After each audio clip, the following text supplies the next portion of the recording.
Sairam sir, thank you for your patient listening. Of course, would love. Oh, no, it's revealing. Yes. Yes, sir. Would definitely like to add that all of this is happening thanks to the tremendous guidance and grace of Bhagwan, and thanks to all the seeds that each of you of the teachers have sown. Right. I think each of you have been a huge inspiration in our lives, and it's been a privilege for us to have studied in a hostel where you've been a warden. Right. So I think we've learned a lot seeing Karma Yogis like you.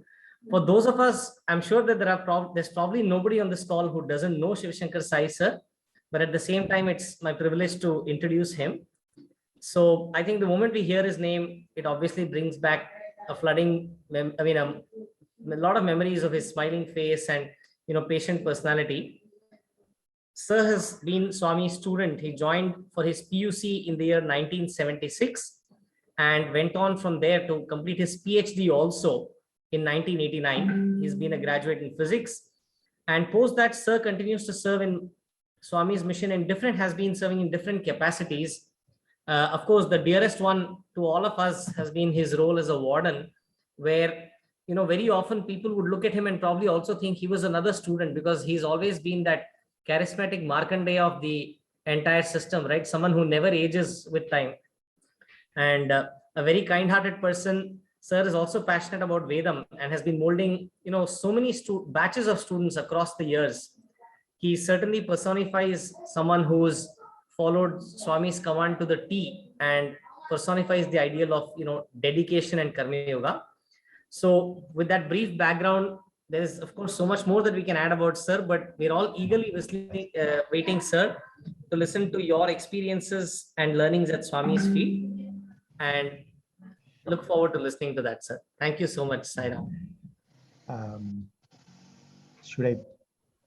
Shall I start now? Yes, sir. Maybe you can also switch on your video, sir, if it's okay with you. Okay, sure. Okay. Yes, sir, please. Okay. Sairam, sir. Sairam.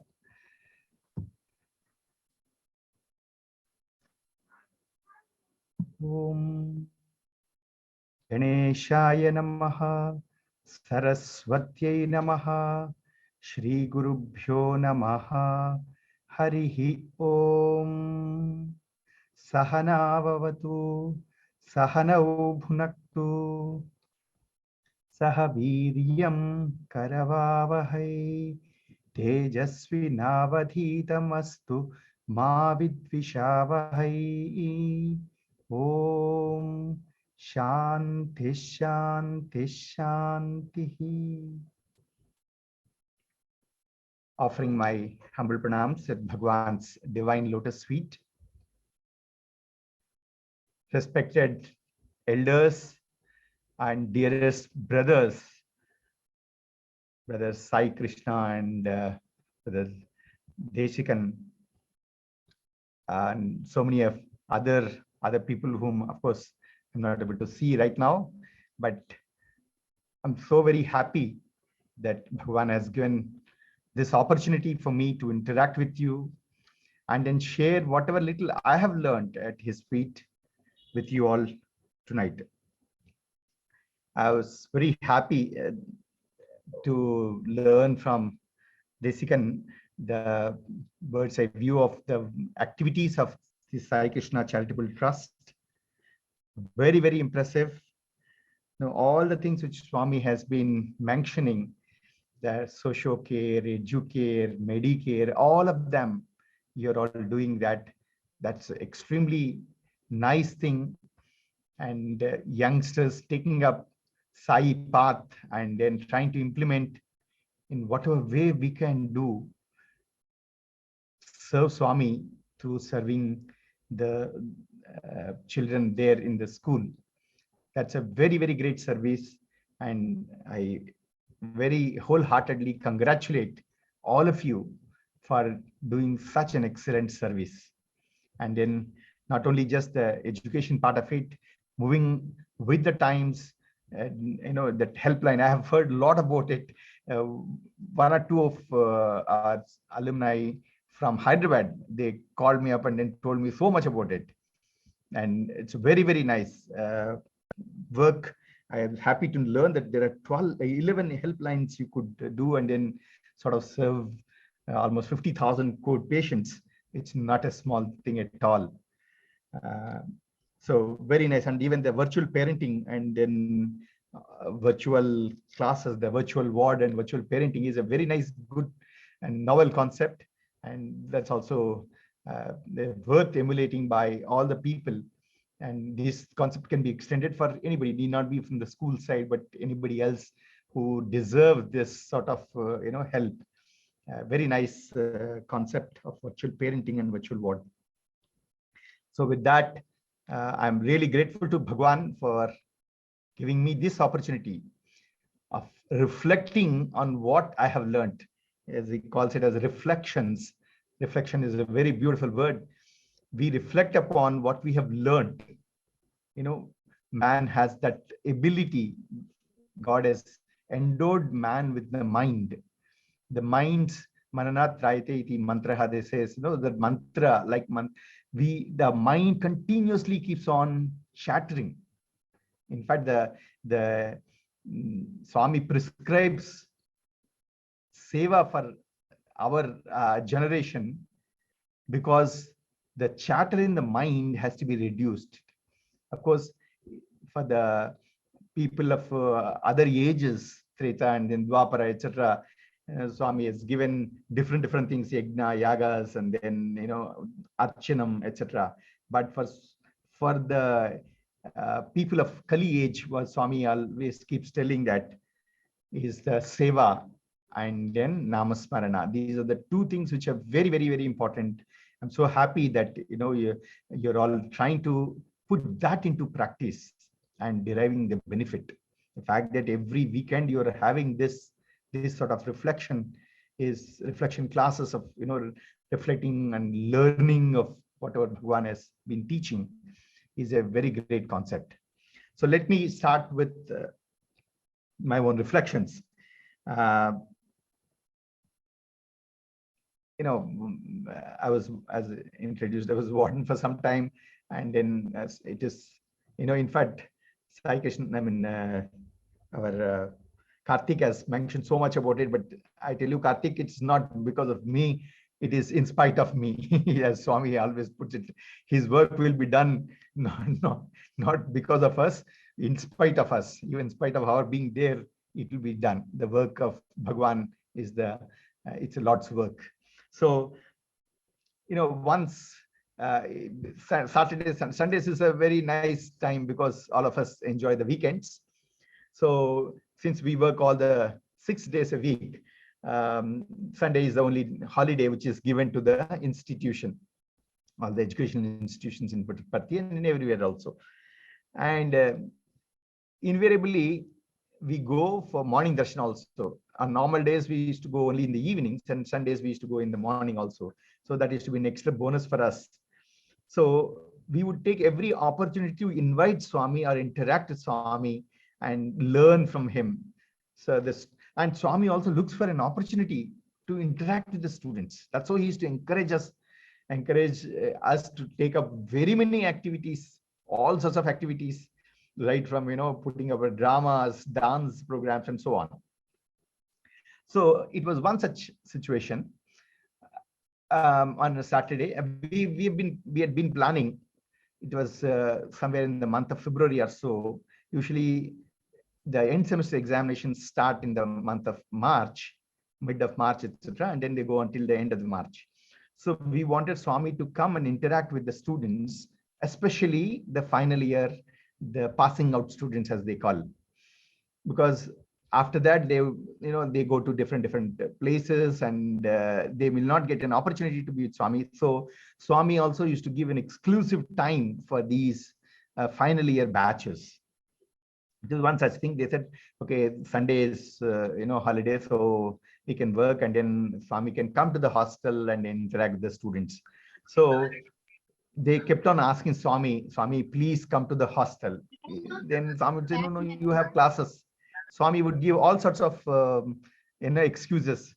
Again, just to ensure that that arti, the yearning for him increases in us, increases in the students. It's just not, if he grants a prayer just like that, you won't feel the the benefit of it will not be so much. He'll prepare the ground, prepare the hearts of the students, then blesses them. So Swami kept on giving lots of excuses. He said, you all have exams are coming now. You'll have to waste time. You'll lose a lot of time and all that. Then boys on a Saturday, remember, they're determined to really pray to Swami very intensely. So the whole hostel decided, and then when Swami came after the interviews, he would generally come and interact with the students. So everybody surrounded Swami. Swami, please come to hostel. Please come to hostel. He said, why? He said, no, Swami, tomorrow is Sunday. All boys, different boys were giving different answers. Swami, tomorrow is Sunday, holiday. Please come and interact with us. Please speak to us. And he said, no, I am speaking to you. What more I need to speak to you? No, Swami, please come to hostel, Swami. He said, no, hostel, where is the hostel? All sorts of, excuses Swami was giving. Then that thing came. He said, no, Swami, I also butted in as warden. I said, Swami, please, Swami, boys have time. And then Swami, if he spends time with the students, their life will be transformed, and then they would be very happy and grateful. Then he said, Chudra, Naku Sunday ledu, holiday ledu. I don't have a Sunday or a holiday. It is always working and working and working. And then my holidays, change of rest. Change of work is rest, as Swami says, no? Change of work itself is a rest for me. When for you all, you take off on a Sunday, you take off on a holiday. Whenever a festival comes, like a holiday, Dasara festival, more number of holidays, summer vacation, so many more holidays. He said, this Sai Baba knows no holiday. And of course, he said, otherwise the world itself will stop. That is the punchline. Only once in a while he reveals the curtain that, the real nature of Bhagwan, the supreme master of the world. He reveals once in a while, just like that. He said, if he stops working, the entire world itself will come to a grinding halt. So it is very nice that, we all take off on a Saturday and then come and then try to do a different type of work than our mundane,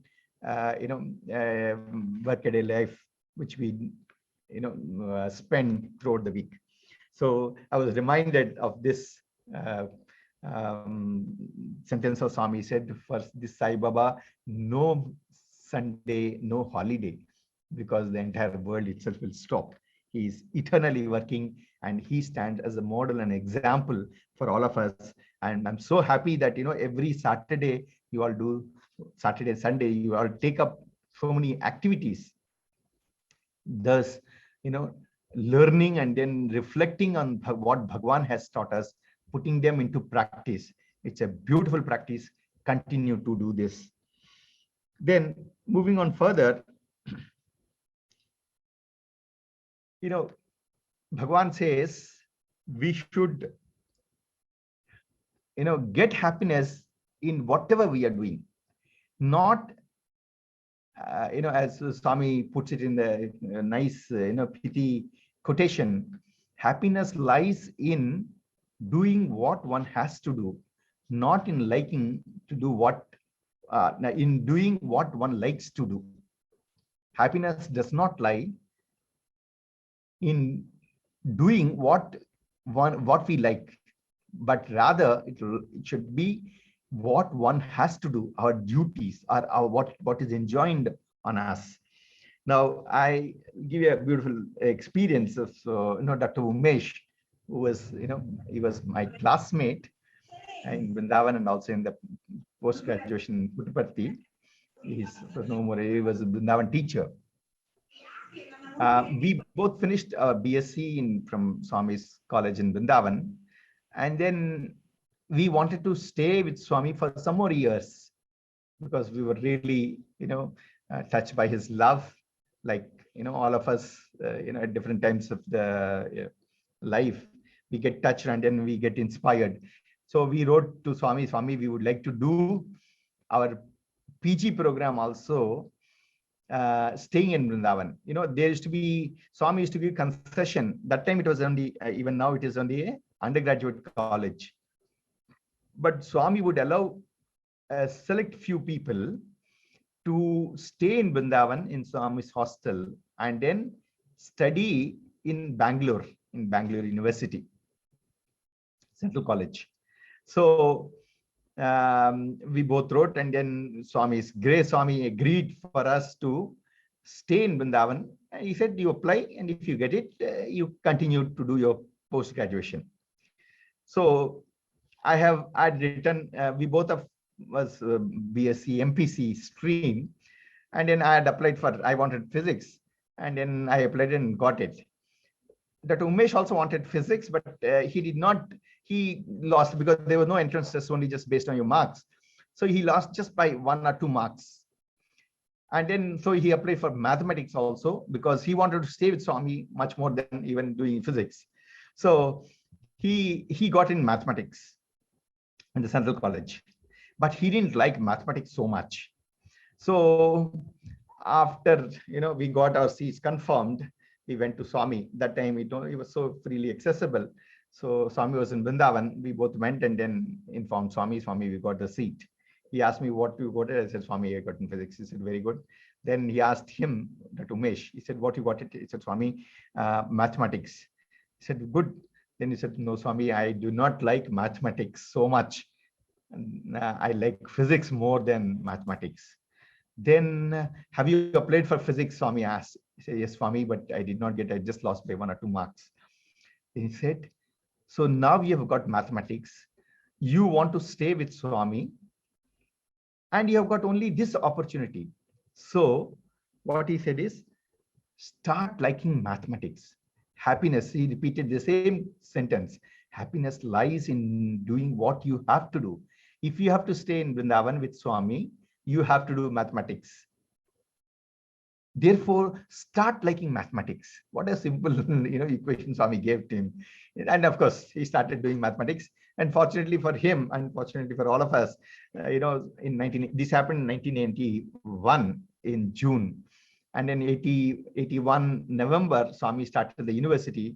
And then Swami asked us to come to Parthi and then join. And physics department was the first department which started in university. So therefore, he was also happy. But what I wanted to drive is, Swami, beautifully, he said, if you want to stay with, with Swami there, that time, that was what his wish was.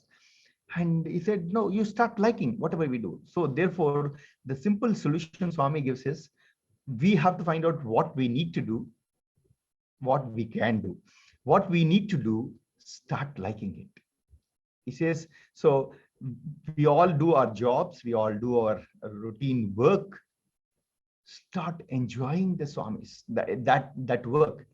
Assume or picturize that as Swami's work and start liking that. That is the secret, because the best will come out of it. Once you like the work, the best will come out of you. And that is the simple secret which Bhagwan gives to all of us. And why do we do Seva? We do Seva because we want to get God's grace. And Swami says that, that's the best way to serve him. Serving man, Jana Seva is Janardhana Seva, Swami says.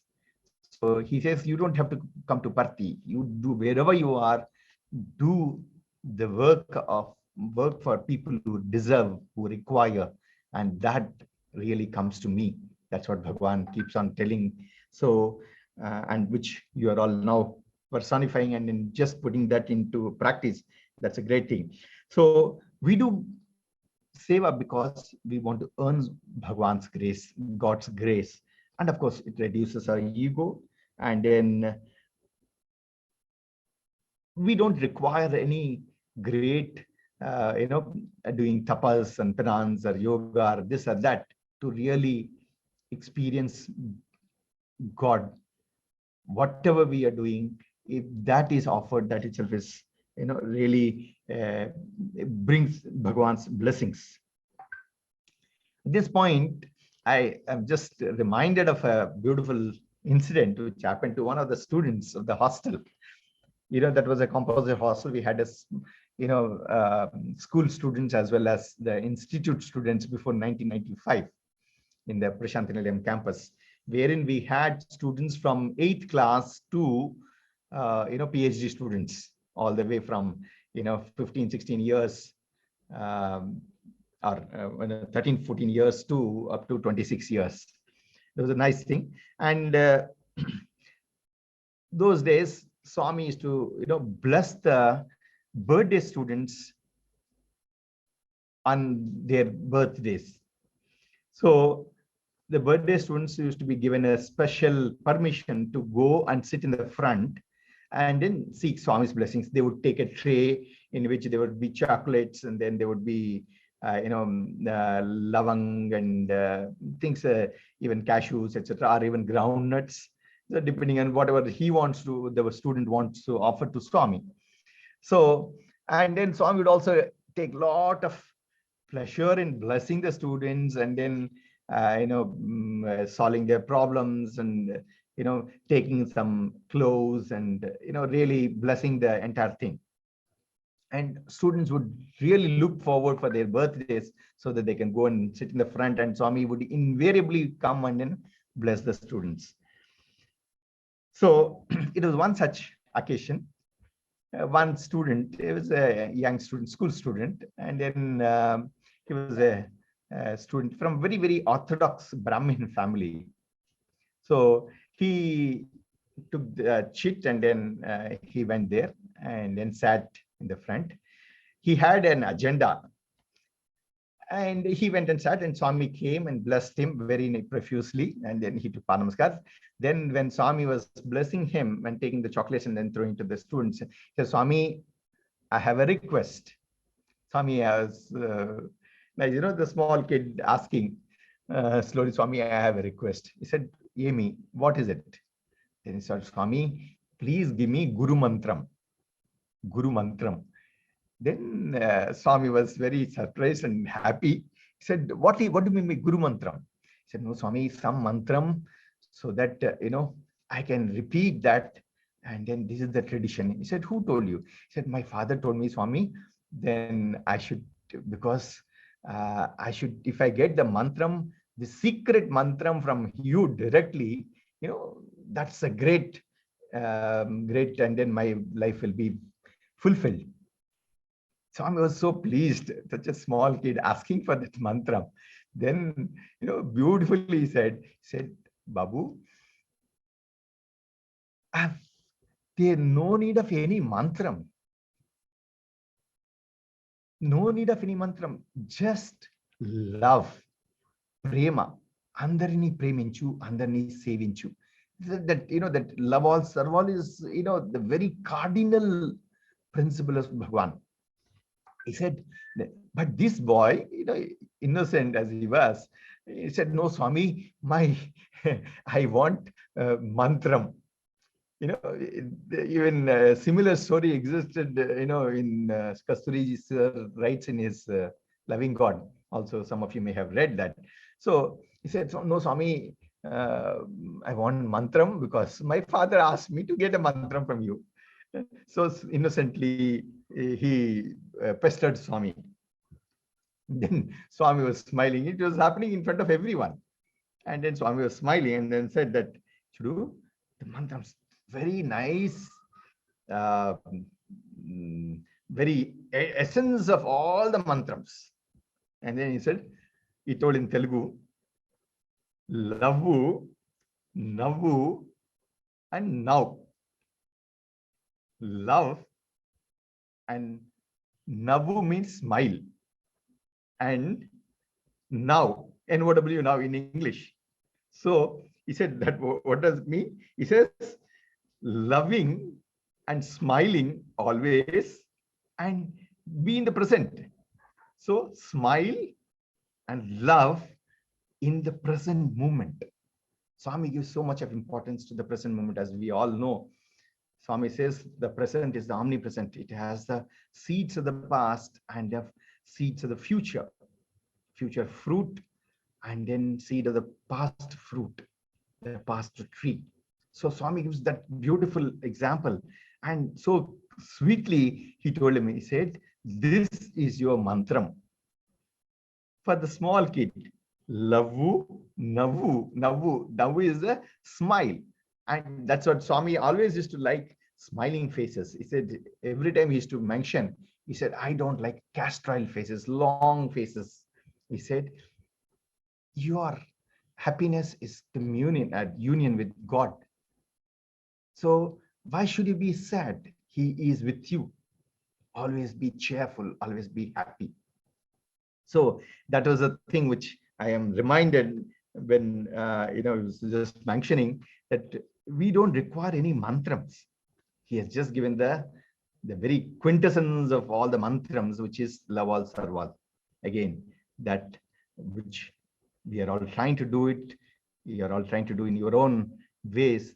May Swami's blessings be on all of you. As we do seva, we sometimes get this doubt. How do we know that we are doing the correct thing? How do we know that we are progressing in the spiritual path? Again, Swami gives beautiful, examples, and Swami tells so much about it. What is a measure? What is the metric which we use it to know how whether we are progressing in our spiritual path, in our spiritual journey or not? Swami tells us that he said, if you are really progressing in the spiritual path, your happiness quotient should increase. You should always be happy. Take everything with an equanimous mind. He says, whatever happens, the pain and the pleasure, as Swami declares in his Bhagavad Gita, Lord Krishna tells us, Sitoshna Samadukeshu Samatsangat. So everything should be taken in our stride. Yes, we can be happy when good things happen. We can rejoice that is not forbidden. But then Swami says, do not swing like a pendulum from this end to that end. Within the allowed range, if you do that, then you will be much more happy. So one of the indicators Swami mentions for our spiritual progress and for our being in tune with him is our happiness, our continuous happiness, irrespective of the things which happen to us. That's one of the things which Swami gives. And he is not sort of enamored by the great work which we do, the seva which we do, the bhajans which we do, the Vedam which we chant. No, he says, Bhagavan, the Lord is always Bhava Priya, not Bahya Priya. Bahya activities are necessary, no doubt. But whenever we do, we should pinch ourselves and remind ourselves that these are only paths leading to our internal transformation. Unless these external activities produce that equivalent or at least a minute fraction of change on our internal mental makeup and our attitudes, it will be of no use, Swami says. So this is one thing which we should time and again remind ourselves about this one. Swami says that we should always do the activity with the full understanding that this external activity is only for refining our inner nature, in our inner culture. Attitude determines altitude, they say. Our altitude of going up in our spiritual progress depends on the attitude with which we do our work, attitude with which we do our seva, attitude with which we interact with others, and everything else. So this is one thing I thought we should remind ourselves time and again, because oftentimes we forget, we get so lost into our, our day-to-day activities, we forget actually the meaning why why we do. Means we know it, but it does not come to our conscious mind, and we don't derive the benefit out of that. At this Monday again, I'm reminded of one more student's experience. Uh, this again, a student who came to joined freshly for the post graduation. He was, Swami's Sevadal before, and then joined in Swami's institution, because wanted to be close to Swami. All the devotees used to see Swami spending so much of time with the students, making them, so joyful with the crack jokes, and all the devotees would enjoy. Though they can't hear a word of it, but they just like to see Swami interacting with the students. That used to be the great thing. Just like even now we, hear and enjoy the pranks of Lord Sri Krishna when he was kid, and playing with gopas and gopis, and all the pranks which used to play. We learn them. We don't mind listening to them n number of times. The Bhagavatam, the Bhagavata Purana, etc. That they say it's the best way to spend your time, and then that's a surest way to reach the Lord. That's what Bhagavatam says. So this student joined, and then he thought he will be very close to Swami. He can think about Swami all through 24 hours. He can be with Swami, he can think of Swami, and in the evening he can be very, very near to Swami and enjoy the proximity of the Lord. With that mindset, he somehow wrote the entrance examination, got through, and then joined. And then the real thing has happened. He would never get time, because Swami has given a prescription to all the wardens and the principals, or the directors. The prescription for controlling the young students is don't give them time. That's a simple prescription Swami gives. He said, make sure all of them are on their toes all the time. That is the prescription he gives. He says, do not give them time, because idle man's mind is devil's workshop. He says, if you give them time, especially Brahmachari Shatamarkataha, youngsters, you give them the time and all sorts of things. Then we see the ills, in all the all youth of today, they get addicted to so many things, right, from Facebook onwards. So Swami has kept the hostel schedule, the institute schedule so busy, so tight. One actually hardly gets any time to separately think about Swami. Of course, we do have prayers, morning 15 minutes of Suprabhatam, then after that, maybe Brahmarpanam, then in the evening, bhajan time, of course, time with Swami.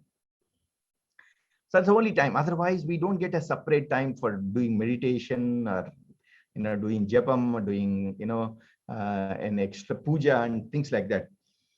So this boy, after he got into the system and then got used to the system, and then find that as the classes are progressing, and then more and more work was coming, more assignments, more tests are being conducted, and he hardly gets any time, except in the evening he goes and then sits there, and Swami would come, and sometimes even that doesn't happen. So he was feeling miserable after almost a semester. He said, Swami, I have come for you, so that I would like to think, because this is the education I can get anywhere else. So I wanted to be with Swami, and then I want to spend more time reading about literature of Swami, thinking about Swami, and so on. So when his birthday came, he took the thing, and then he wrote that same thing in his letter. And then, and when Swami came, he tried to place his request and his problem to Swami. Swami asked, he said, Swami, and he said, Yemi. Then he said, Swami, I'm not getting time to think about you. Swami was apparently surprised. He said, what? He said, no, Swami, I come here for you, Swami. So I wanted to think about you. I want to read more about your teachings and writings and all that. I'm not getting any time. He said, why? Why are you not getting time? 24 hours are there for you and for everyone else. Then he said, no, Swami, morning, get up after the prayers, then you go to, jogging, yoga asanas, this, that, and then bath, you just queue for the bathrooms, all that, full thing. Swami made him tell the entire routine of the hostel, nicely, just to, enhance the learning. He said, no, you have so much of time. He said, no, Swami, we don't have time, Swami. We have to go for stand in queues for the, food, stand in queues for bath and all that. Some of the students at the hostel of yesteryears, nowadays the facilities have improved, quite a bit. With age, Swami has also given us little more luxury of having more number of bathrooms, etc. So he explained, no, he said, no, Swami, classes are there. Then after that, they give so many assignments, so much of work in study hours, and then night prayer. After that, you have to sleep, Swami. Then Swami said, oh, you're not getting any time. No. Are you sure? He said, no, Swami, really, Swami, I don't know what to do. Then Swami said, see, foolish fellow, I'll tell you how you get so much of time is available for you. He said, how, Swami? He said, yes, you are going for jogging. You said you are going for jogging. Just before jogging, do a prayer just for few seconds. Just few seconds. And that offer the jogging to me. So beautifully, so coming down to their level, Swami would explain to them. He said, offer that this body is a gift from God to you. So why are you doing jogging? To keep it fit. Why are you doing yoga asanas? To keep yourself fit. Apart from, of course, other, it's supposed to lead to your, yoga, meditation and all that. But then basically we do all these things just to keep ourselves healthy and then active. He said, just starting up that, use few seconds to pray so that you are reminded that this Swami is also a gift of you to me. So I offer it to you. That's all you require. Then do your jogging, do your exercises, do your yogasanas. There's no problem at all. Then everything comes to me. Everything you are offered to me. And then whenever you are eating food, so we do Brahmarpana only just for that only, So beautifully Swami connected every small thing. He said, you are studying. Yes, before you studies, that's why, the culture of the prayer, Swami has introduced in every aspect of it. Whether we start a sports meet practice, whether we start our jogging, whether we start our seva activities, any activity in any of Sai organizations, we start with a prayer.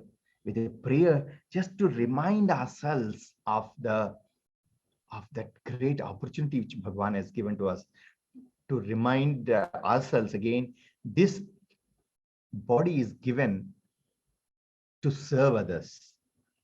It's a gift of God so that we may serve.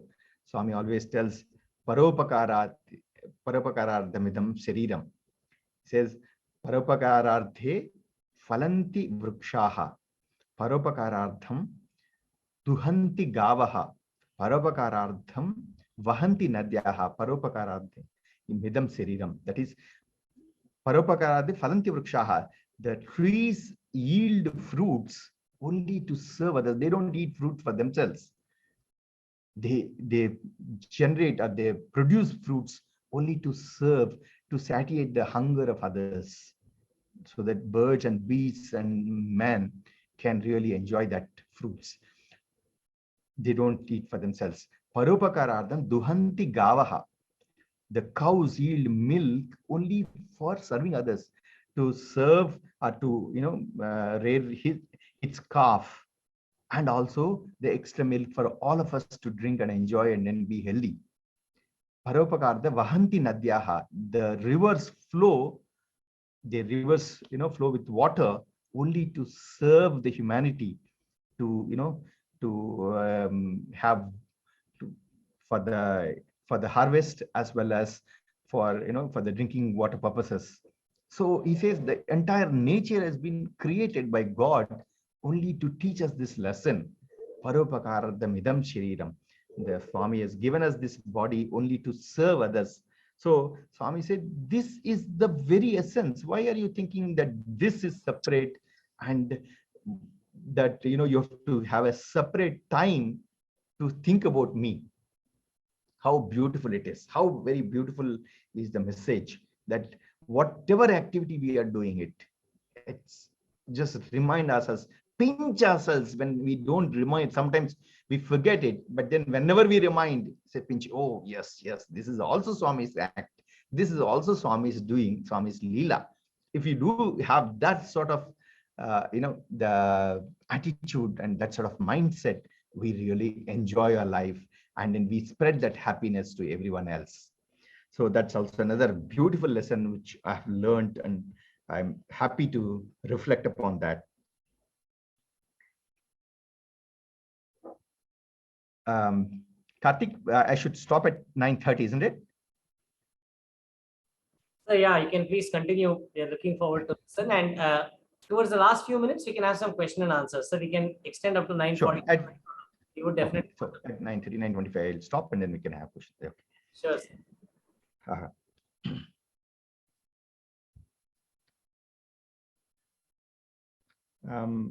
In fact, just continuing this same thought of Swami telling that I have also have personal experience of this one, Swami directly chiding us. It was 2003, I think. Swami was in Tri Vrindavan. Those days, Swami used to spend time in the summer in Vrindavan, Bangalore. And then, of course, we would come back in June, July to Parthi. And then we would have also summer course. And then after summer course, towards the end of the summer vacation, we used to have summer course for 8-9 days. And then after that, we all returned to Parthi. So it was one such occasion in 2003. And then Swami was in Vrindavan. So all the Parthi teachers, hostel teachers were, we had to go one day in advance. Actually, that year there was no summer course. Sorry for that. There was no summer course. So we were in Vrindavan because enjoying every day 3 sessions, Swami's interaction with the students. You may have heard about that. If you're having every day, every week, these satsangs, definitely would have heard about these 3 sessions.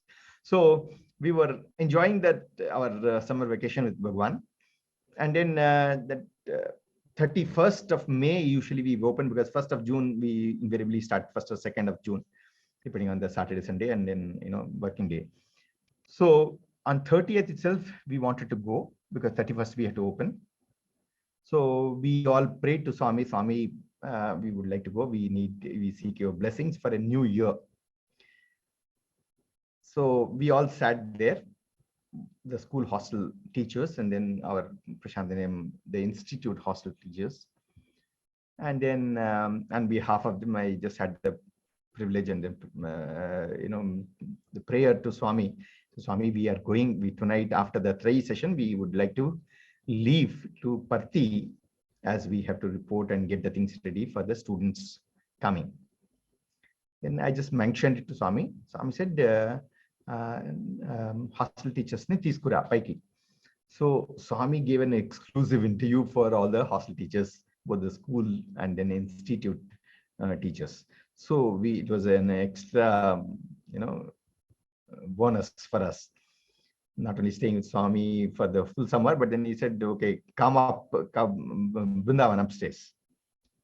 So after the 3 session, we all, we went up, and then Swami was sitting there, and we were all sitting around, some 10-15 of us. Then we said, Swami, we want to this thing, and we need your blessings for the new year, so that we may serve you better, and then we may have a good students, and then they progress well, and all such things we are trying to tell and seek Swami's guidance in certain things. Then Mr. Ramon Rao sir used to be the English teacher of the higher secondary school. He was also there, and then he had this long cherished desire He said, Swami, I'm not getting time to think about you. Though, Swami keeps telling about work is worship. Whatever you're doing is nothing but the service to the Lord himself. But he was saying that, Swami, I'm not able to spare time. And then that was not giving him the mental satisfaction that he is doing Swami's work. So he openly said, Swami, like this, I'm not able to get that satisfaction, Swami, because I'm not able to think about you. Every time, they used to take care of the small students, 8th class to 12th class, were there in this higher secondary school hostel that was, after separation from 96 onwards. So he said, Swami, I'm not able to think about you. The same as what the student has told Swami. Then Swami said, Chudu Ramohan, what do you do in the morning? He said, Swami, I get up at 4:45, get ready, and then from 5 o'clock onwards, start waking up the students for the Suprabhatam. Oh, he said, they don't get up early? And he said, no, Swami, you have to really, they would like to sleep, and that early in the morning, nobody would like to get up, and then you really have to make sure, do all sorts of Samaveda, Dana, Danda to ensure that they fall in line. Then, he said, then Swami again made sure that, he tells about every whole routine. Of course, that was an indication for us, for us, he knows every bit of it, but, you have to be careful about this thing. What we tell Swami, he said, see, everything you're doing it, you think you are doing for the students. Who are these students? These students are my children. What a statement. So Swami has told a number of times, but then when one-to-one in that closed, Upanishad, just sitting next to him, his, giving us this advice, it really strikes everyone's heart. He said, whom are you trying to do this? You are really doing for me. They are my children. They are my children. Swami said, putting his hand on his heart. He said, they are my children. Take care of these children. Everything. I will take care about whatever you want. Whatever you wanted, I'll take care of you. You take care of my children. So it's a greatest blessing all of you are doing in terms of taking virtual parenting, you have said this, because we are not able to spare so much of time, but then the love in you is making you give that extra love for these children, the first generation, learners, as you mentioned it. It's a beautiful concept. See, we don't require any other greater, sadhana. This is the greatest sadhana. Remind ourselves again and again. If you have to remind even 100 times, 1,000 times, just remind ourselves. Whenever we forget, remind ourselves.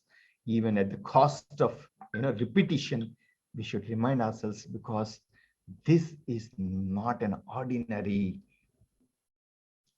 service. It is a service to the Lord and Lord's children. So therefore, never ever have doubt. Just tie the turban using it. Okay, fine.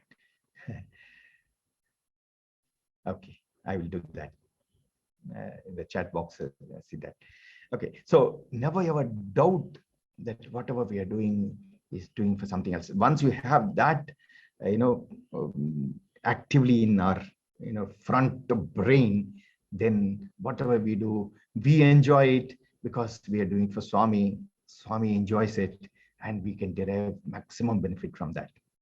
And there's a request was saying that narrate the new dining hall unplanned opening by Swami on Ganesha Chaturthi. How Swami came to the hostel as we Giri service. Okay, that's one. And the other one is requesting narrate the incident of Swami Lord Krishna. Okay, with that, I think we can stop. These two incidents, and I'll try to be brief. The first one is the narrate the incident about Lord Krishna, how he used to tie the turban. This was in 1978 or 79, around that time. I was doing my undergraduate in Vrindavan campus. That time we used to have a small altar. Every room, the structure used to be the same as what it is now, also in the Swami's hostels. But then we didn't have so many, now we have a separate altar, which, the hostel itself provides, and then the students decorate that. But that time we never used to have even that sort of contraptions. So one of us used to put a suitcase, and then on top of that, a small photograph of Swami will put there, and that used to be our altar. So I was in A7, I think, the current A7 of Vrindavan hostels. Some of you know about that. In the ground floor, A floor, and then Swami would very often come to the hostel. And then the students of the A floor used to be very lucky, because few students of each room will be allowed by the warden to stay there. So, you can interact with Swami whenever he would come through the corridors. There are two sides of the corridor, and it's central one, entrance, and then both sides leading to the dining hall. So, and Swami invariably used to take our side, which is nearest to the Vrindavan side. The Vrindavan side of the hostel wing. So one such occasion, and Swami was coming. It was a planned visit of Swami, and it was Krishnastami time. So Krishnastami day, Swami was coming. So we were doing so much of decoration in the dining hall. So we didn't bother about the thing. And then, but the last moment, my room leader, I said, it's our room. The Swami may come through that side. So he said, no, keep the room. Yeah, I was youngest in the room. So he said, no, make sure that, clean the room and keep it ready. And then, because it will take time, then maybe you can stay. It will be your chance to stay in, in front of the room, so that, you can invite Swami. So I was very happy. And then I didn't have anything else. And then I had a trunk box that time. And then you have to put something. We didn't have a proper altar. So a month prior to that, my father came to Vrindavan, and then I was telling I wanted a towel. And then he brought a new towel, and then gave to me, which I did not use it. I kept it inside my trunk box. So I kept it there. And then, and when my room leader told me, he said, you make the altar ready and then stay there. So I did not know how to decorate the altar, because we didn't have time, and Swami had already started from the Vrindavan, from his residence. So simply I was looking here and there. Then suddenly I remembered the towel, and then took the towel and then kept it on top of the trunk box, and then put that small photograph of Swami. And then I was waiting outside. Then Swami came and then smiled at me. He said, which is your room, and all that he asked, and then blessed, and then went off to that thing. And then, so since after Swami goes only, we can go. So I was right at the back of the dining hall. And that day, being Krishnastami, Swami really went into that Krishna Tattva, and he was explaining how the Krishna would play with all the Gopalas, and then what sort of joy he would distribute to all of them through his pranks, but then all the same, spreading his love, and then that compassion, the divine love and compassion to everyone. Swami was describing in so many words. Then Swami was so involved in that. He said, would you like to see how the Krishna would go? Mother Yashoda used to, make the curd rice early morning, that night rice, which is left out, and then it's put with the curds, and then left the whole overnight, soaked into the curds and the water.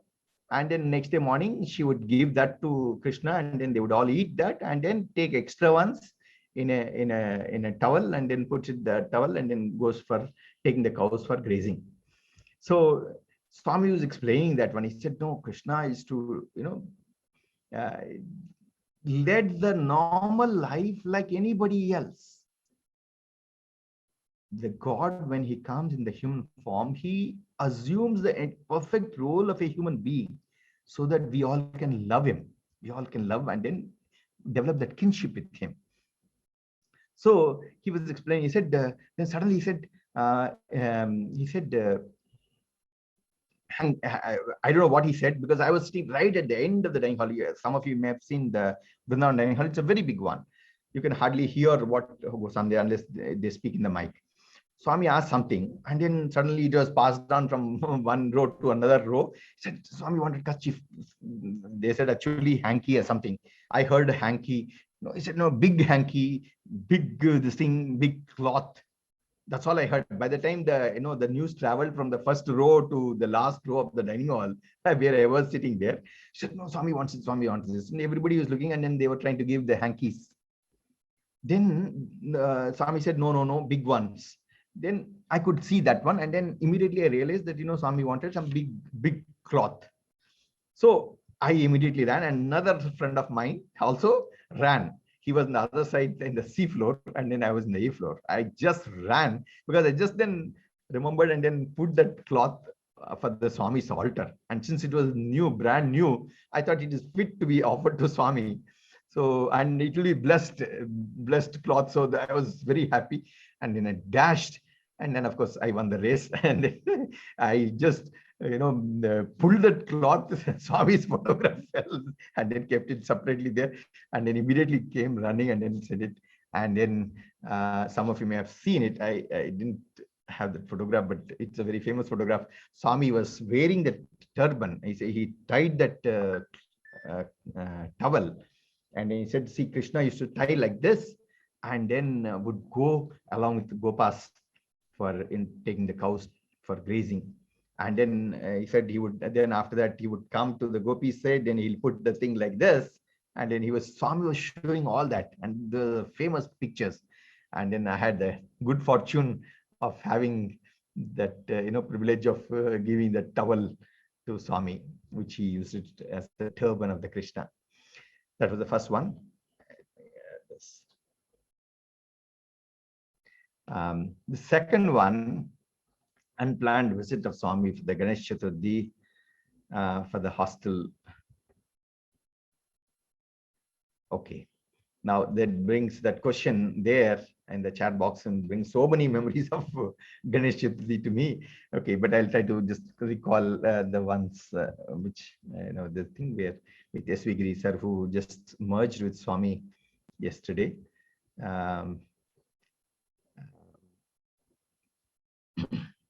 So Ganesh Chaturthi is again another festival which used to help us to make students go near to Swami. And of course, it had taken, very many meandering paths to reach whatever stage it reached towards the end. Initial years of Ganesh Chaturthi, Swami used to come. Swami used to come to the hostel and then stay and then, observe our puja to Ganesha. Even though he is the Ganesha himself, Lord Ganesha. I still remember that very beautiful incident. Swami came. It was a old dining hall. It was not in the new dining hall of the Prasanthi Nilayam Campus. Old dining hall was much, much smaller, but we used to have almost, 550 to 600 students there. And then, Ganesh Chaturthi, we were praying to Swami to come to hostel, but he never agreed. And then so he said, no, go do your puja. So after morning darshan in Ganesh Chaturthi, and then we came and then we started doing puja. In our Hindu tradition, Ganesh puja to be done on Ganesh Chaturthi day. And then also, you are supposed to tell the katha, the story, and then take the akshadas and put it on your head. Otherwise, you'll get into problem if you see the moon. All of us know the story. So that was the puja. And then Mr. Ramana sir, in fact, he was there. He was also one of the pujaris.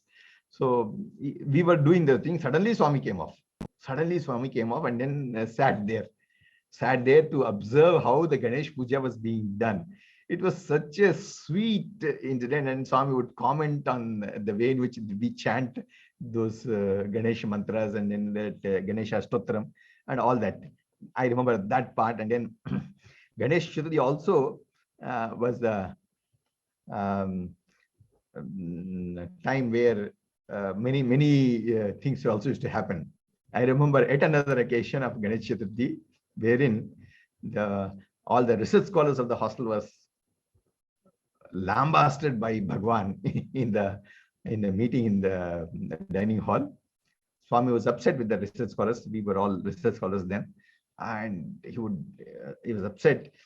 what used to happen, Swami was actually giving the discourse, and we were getting the things, some program to be ready after the program, after the Swami's discourse.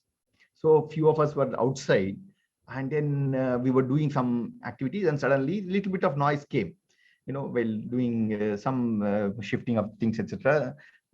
Something fell down, and then a lot of noise was there, and it was disturbing.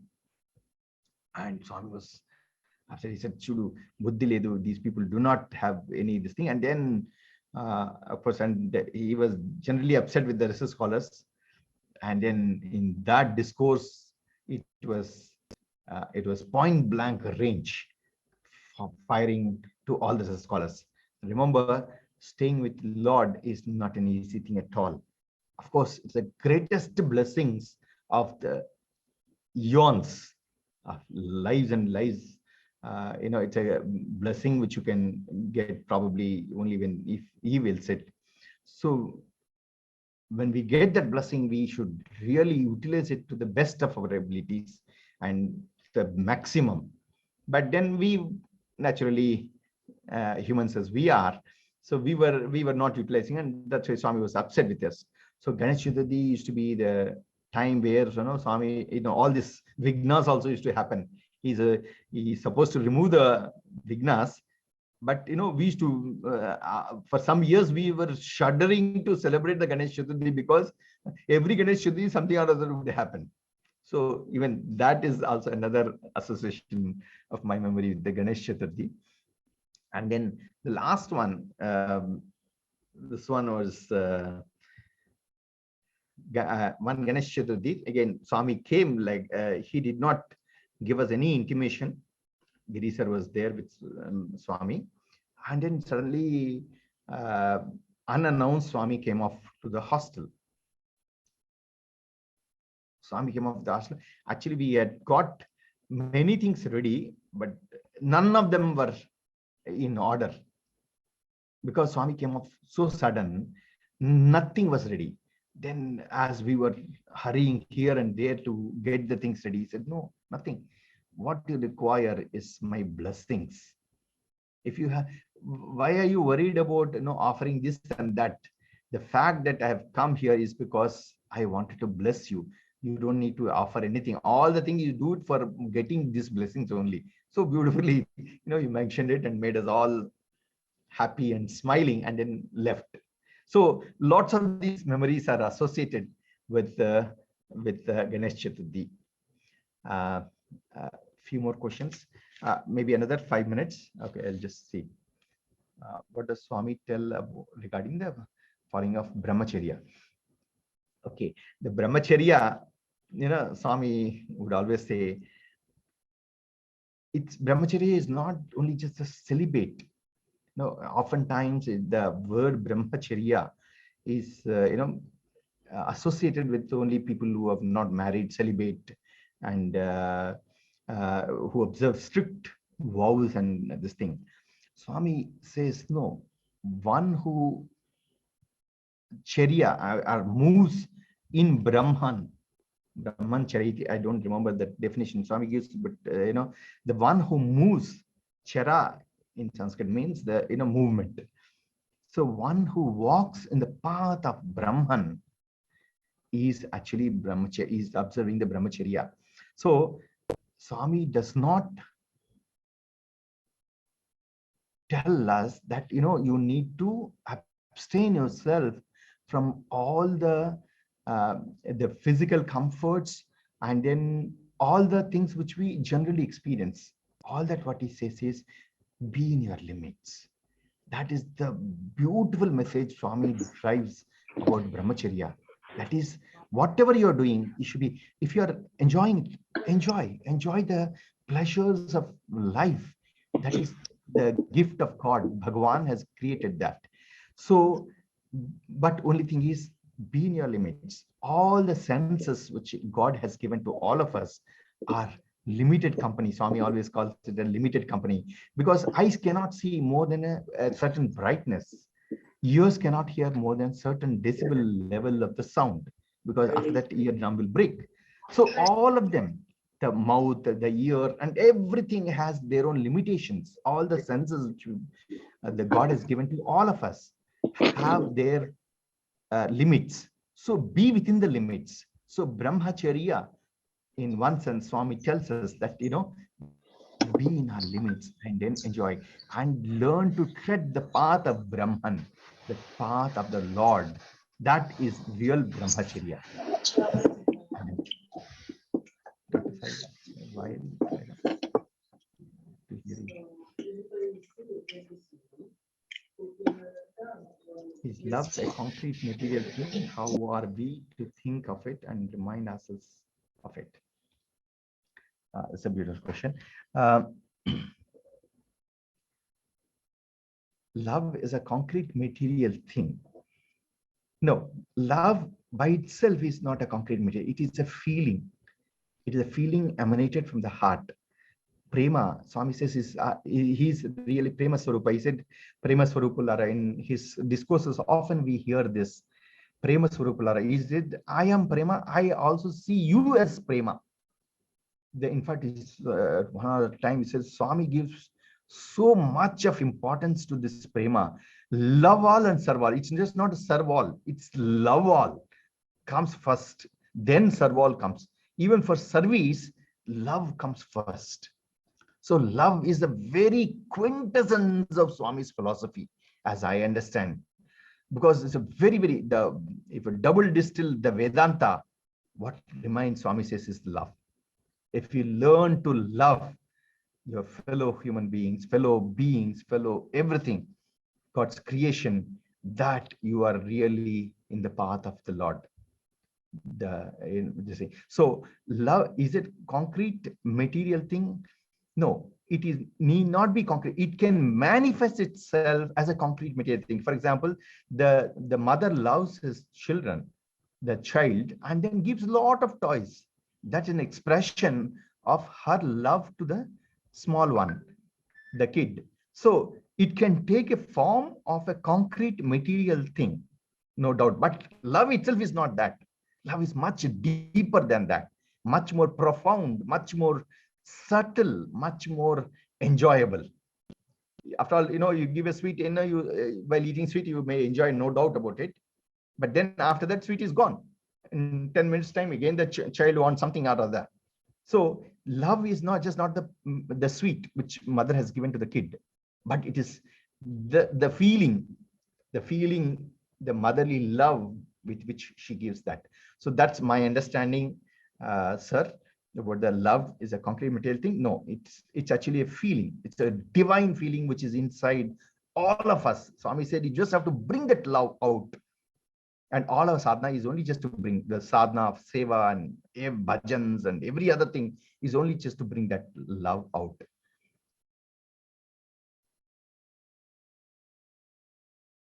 Hostel menu. The last one I will take it, and then I think with that we stop. Where Swami talked about, Swami talked to me about the hostel menu. Okay. As a warden, I had the privilege of getting firings from Swami about hostel menu. Okay. And Sunday morning, when we all used to go to the hostel, to the mandir, early morning we would go. And in those days, Swami would come off for darshan by 6:45. And we, as I told you, we were around 600 people in the hostel. So if you have to go, if you have to be there by 6:30 in the mandir, you have to start it by 6 o'clock. So it's a huge one. And if you have to start at 6 o'clock, you have to give breakfast to all these 600 students at 5 o'clock in the morning. If you have to make breakfast ready for 500 students in the morning, the workers have to come by 2:30 in the early in the morning. And that's how it is to go. And boys have to get up at 4:30, 4:15, 4 o'clock, and to ensure that they take bath and then get ready and then eat breakfast at 5 o'clock, 5:15, and then go leave to mandir by 6 o'clock, so that we can stay till 9:30 with Swami in the mandir. Okay. And then, as we all know, that 5:30 breakfast, 5 o'clock or 5:15 we would give. Nobody would like it. And the second thing is, the workers have to come so early in the morning, and it's very difficult for them to come and then make everything ready. So what we used to do is, as a warden, we used to take shortcuts. What are the shortcuts? Make ready-made items as breakfast items. You see, if you don't give two breakfast items and then coffee, tea, and or ragi, then Swami would fire us. He said, "Buddhi ledu, my property, you are not, giving them enough nutritious food and all that." So we have to give two items for breakfast, two separate items, and should not be repeated any throughout the week. So, and at the same time, it has to be made ready by 5 o'clock. So we used to make a ready-made item like bun or bread. We used to get up the bread, and then morning bread will be one of the items, and other one will make upma or some such thing, which is easily done. We can't give dosa or we can't give idlis because they have to be taken. It will take more time to do that. So upma and this sort of thing, bread, and then chutney also. You can't grind the chutney at 2:30, 3 o'clock in the morning. Very difficult. Takes so much of time for even though we had grinders and all that. So it used to be very difficult. So we used to make Bombay chutney. Bombay chutney means very simple. Take that flour and then just put it and then put few vegetables and potatoes, and then chutney will be ready within 15 minutes for $500. So that sort of thing, which boys never used to like it. And then we would go there, and then Swami would invariably, after the morning darshan is over, his favorite subject for talking to the students, striking the chord with the students, is the breakfast. Amy breakfast. And then he would compare the breakfast of all the three hostels, the higher secondary school hostel, the primary school hostel, and the institute hostel. So invariably, I used to get blastings. Then any amount of explanation Swami would do, he said, no, you should give the things. So menu, again, triggers of so many things for us. Invariably, our hostel in charge, Mr. Venkatachalam, mess in charge of Mr. Venkatachalam, also used to get beautiful occasions for Swami to interact. He said, same sambar, see, I teach about the Advaita Vedanta. So that practicality of it will be given to you by Mr. Venkatachalam, because every taste will be the same thing: sambar, rasam, or any other variety, whether it is the drumstick sambar or any other type of rasam, tomato sambar, tomato rasam, or anything. Everything looks same because everything has only one taste, that is Brahman. Swami used to make such jokes. So hostel menu is one of the easiest things Swami used to use to strike a chord with the students, and much to the very jittery nature of the warden and also all the administrators. So hostel menu Swami would definitely use. And also, whenever Swami would come to the hostel, and if he agrees for having dinner or lunch with students, as a warden, I used to have the privilege of taking that menu. First, we had to get the menu approved by Swami. Swami would invariably say kurma curry, then puri, then payasam, these sort of things. The typical Telugu style with little bit of the South Indian and North Indian mix. So menu is something which Swami used to take a lot of pleasure and then to pull the legs of students as well as teachers. Should we stop here, brothers? Because I do not want to encroach in. Swami says always, Kalaya Namaha, Kalaya Namaha. We should stick to the time which is allocated to us. How do you connect to Swami today, sir? And you must surely be missing his physical presence. Yes, that's invariably all of us really feel that physical presence, because we can never get back those days. We can only recall them and then live them, reflect on them, and derive the joy and also the benefit and derive lessons from them, so that we lead our lives now happily and do Swami's service. Krishna has lived 5,000 years back, but even now the 10th canto of Bhagavatam, which talk about the Krishna Leela, is so much loved, and then so many people get that joy and immerse themselves in Krishna's divine Leela, Krishna consciousness by just reading that Bhagavatam, reading and reflecting on the Leelas of Krishna. In a similar manner, Swami had given that. We don't have to feel sad. Now I have come to that. Though we were feeling extremely sad, and for a few years, it was very, very difficult for us to come out of that deep depression which everyone went through. But then we realized, Swami made us realize that, he said, Swami was there, is there, and he will ever be there because he's eternal. It's just question of, at that point of time, we were given the opportunity to be close to him or to witness his physical activity. But then that is not there forever. We only have to really see him in our inner heart, innermost heart, because he's there always.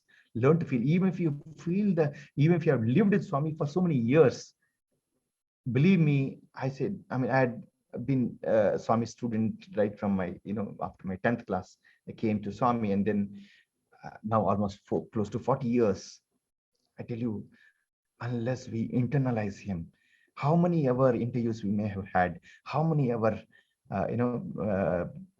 one-to-one, talking to Swami, getting guidance from Swami, none of these things will really matter unless we have internalized him and felt him inside us. And during his physical presence, it's more of a Maya. He would invariably put us into Maya so that we don't recognize his actually divine stature. Because if you know that he knows everything about you, you'll shudder to go near him. Swami himself has mentioned it. He said, no, I'm like anybody else. Only once in a while, in his mercy, he would reveal that one. So coming straight to the answer of your thing, yes, we do miss his physical presence very, very, very much. But then, like all the devotees who experience him in their hearts, now we are learning to experience him in our hearts. Nothing more than that. Swami has given that beautiful mantra to all of us. He's there with us, in us, around us. We just have to feel him and then learn to continuously feel him. That is our sadhana. So with that, I really thank all of you, and especially Brother Karthik and then his team who made this happen. I'm grateful to Bhagwan for giving me the opportunity to reflect on these beautiful lessons which he has taught for all of us. Thank you so much. May Swami's blessings be there on all of you who are doing such wonderful work. May his blessings continue to guide you. Sai Ram. Sai Ram, sir, thank you so much. Absolutely wonderful to listen to you. And I think you brought back so many fond memories that all of us have had, whether it be in the institute, in Mandir, in hostel, all of them. And I think it was only appropriate for you to start off with trying to like the work we do. I mean, we've always known you as the perfect Karma Yogi we've seen. And of course, I think being Sai students, there are two things that we can never stay away from. One is what is called the two S's, right? One is Sapad. So the hostel menus brought back a lot of fond memories. I think now we know why we had the same taste in all the sambar. That more our inefficiency rather than the truth, Brahma Satyam. But that said, I must let everybody know, right, that I think one of the best foods we've had is definitely in the hostel. I mean, you're being humble about it, sir, but I think we all have really eaten to our heart's content and really enjoyed every moment at hostel. Thank you to people like you and Venkatachalam sir and everybody who ensured that. And of course, for sharing all those words of wisdom with respect to living Swami's message. So I'm sure this has been a hugely inspirational session for everyone. In fact, I was also sitting down and making some notes because I think a lot of it is very, very valid for all of us. Thank you so much, sir, for sharing this. Thank you so much for the opportunity. It is much more helpful for me as much as it is, if at all, it is going to be helpful for you all. Because Swami says that is a good thing with the satsang. It's useful even the person who is actually mentioning it. Yes, thank you so much. Yes, sir. So we usually close our sessions with Samasta Loka, Om Shanti. Sure. And Absolutely. so would request you to kindly lead it, sir. It will only be appropriate if Sure, sure, absolutely. Samastaloka Sukhino Bhavantu. Samastaloka Sukhino Bhavantu. Samastaloka Sukhino Bhavantu. Om Shanti Shanti Shanti. Jai Bolo Bhagwan Sri Satya Sai Baba Ji ki Jai. Thank you all. Sairam. Thank you so much, sir. Sorry that we've taken a little bit very much. Session. Sairam, sir. Sairam. Sairam. Sairam. Sairam. Thank you, Sairam. Thank you, sir.